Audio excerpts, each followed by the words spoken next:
सबको नमस्ते। योगीराज श्री कृष्ण गीता के माध्यम से शिथिल बुद्धि वाला व्यक्ति किस प्रकार का होता है, ये बताते हुए एक नए शब्द का और प्रयोग करते हैं, जिसको शांत चित्त कहा जाता है। कि शांत चित्त वाला व्यक्ति कैसा होता है कि राग द्वेष वियुक्तैस्तो विषान इंद्रियश्चरन् आत्म वशे विद्ये आत्मा प्रसादम अधिगच्छति। कि जो व्यक्ति राग द्वेष से रहित होकर अपनी इंद्रियों को अपने वश में करके स्वयं को विशेष प्रकार से शिक्षित करके तैयार करके संसार के विषयों में विचरता है, वह प्रसन्नता को प्राप्त होता है।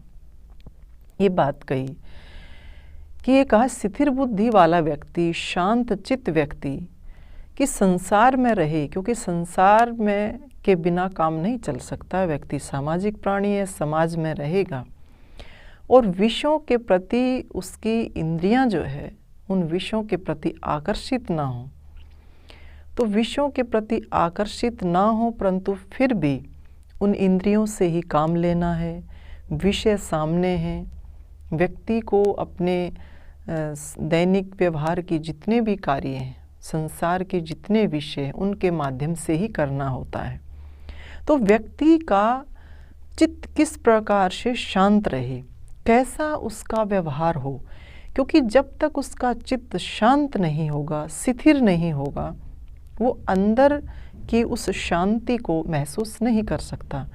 तो ये कहा है कि वो व्यक्ति राग और द्वेष से रहित हो जाए कि किसी के प्रति, क्योंकि राग और द्वेष ये दो जो भाव निकलते हैं हमारे, जब भी हम किसी विषय से जुड़ते हैं, कोई एक चीज़ हमें अच्छी लगती है उसको हम पाने की कोशिश करते हैं, एक चीज़ हमें अच्छी नहीं लगती उसके प्रति द्वेष का भाव हो जाता है। यानी कि एक चीज़ हमें चाहिए, एक हमें नहीं चाहिए।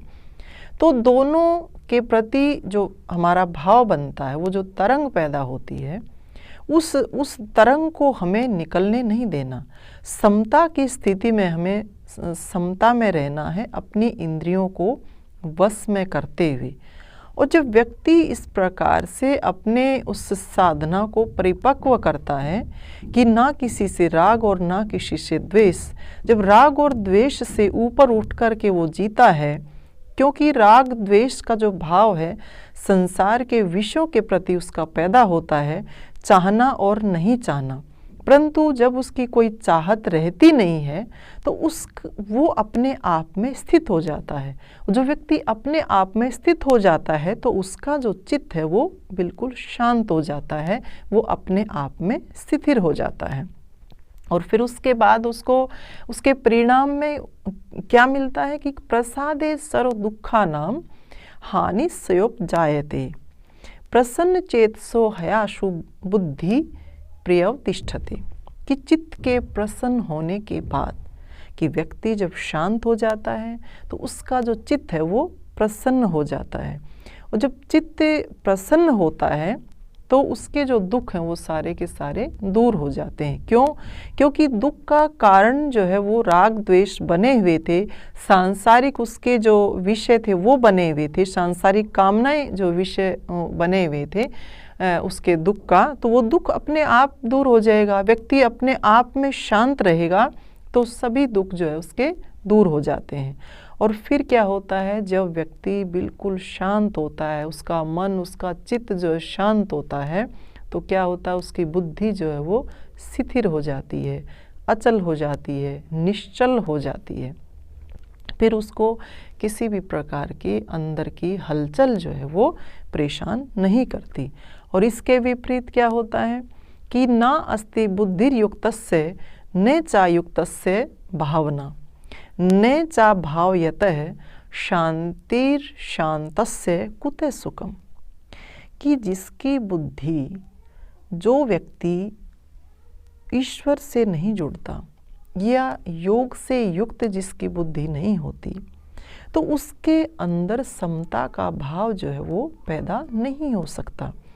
कि जब व्यक्ति को ये पता है कि वो जो परम सुख है मुझे उस परम पिता परमात्मा से मिलेगा, तो जब इस प्रकार का जब उसका भाव बन जाता है तो फिर यहाँ संसार के विषयों से वो जुड़ता नहीं है, परंतु जब वो ईश्वर से दूर होता है तो फिर क्या होता है, तो योग युक्त वो होता नहीं है, ईश्वर से वो जुड़ा नहीं होता। और ईश्वर से जब जुड़ता नहीं है तो क्या होता है, उसका समता का भाव भी जो है खो जाता है। और जिस व्यक्ति का समता का भाव खो जाता है, साक्षी भाव खो जाता है कि कभी राग कभी द्वेष, कभी राग कभी द्वेष, वो जो है चित्त को बिल्कुल बुरी तरह से अशांत कर देता है। और जब जिसका चित्त अशांत होता है उसको सुख कभी नहीं मिल सकता। तो सुख कहीं बाहर नहीं, सुख अंदर है।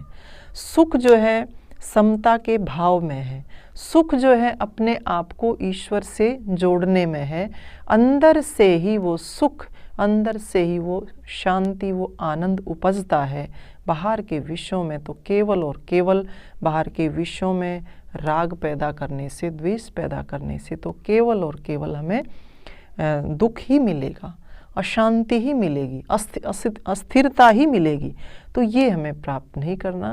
हमें योग युक्त बनना है, हमें चित्त को शांत रखना है। और जब चित्त को हम शांत रखेंगे तभी हम अपने दुखों को दूर कर पाएंगे। इन्हीं शब्दों के साथ आप सबका धन्यवाद, सबको नमस्ते।